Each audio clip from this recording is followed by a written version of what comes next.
Hi everybody, welcome to the Word at 1 for Wednesday, December 15th. So some of you may be having the experience that I'm having today is you are heading out to the shopping areas for something specific. And my son Sam has a Christmas program tomorrow night.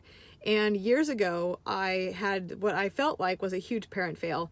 And Sam had a Christmas program at his preschool, and I had just totally forgotten what day that it was.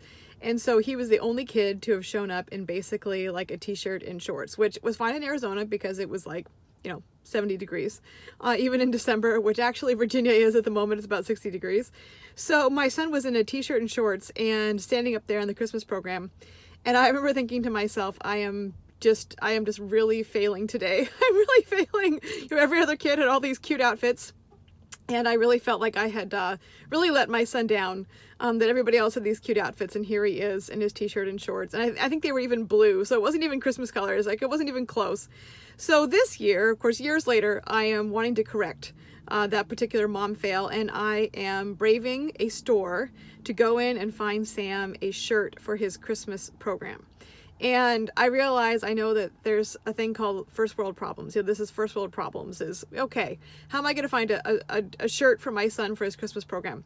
Well, the scriptures that we've looked at this week have to do with salvation with the big S. So the redemption that God has planned for the heavens and the earth, and also salvation, the big S salvation in terms of what God has done for us, and rejoicing in that and thanking God for that every single day, that Jesus Christ is Yeshua. He is the God who saves.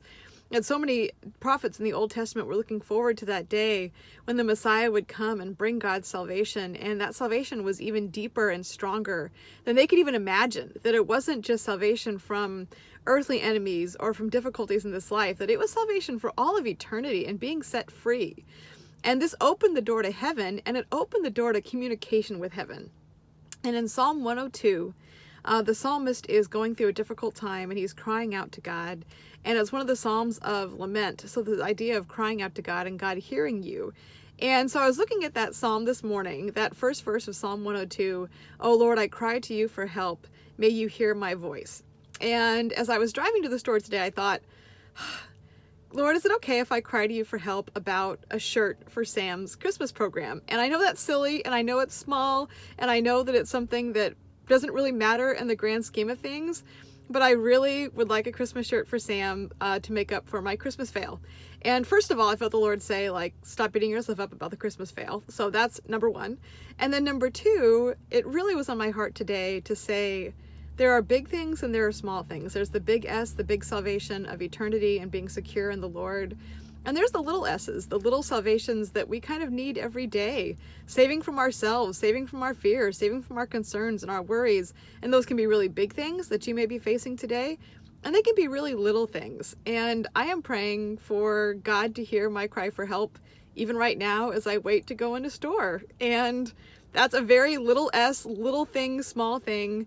But I'm so glad that we have a God who hears all those prayers, the big and the little, the big S and the small s. And every day, God is saving us in his word and in his salvation. So I will keep you updated on what we find. See you all tomorrow.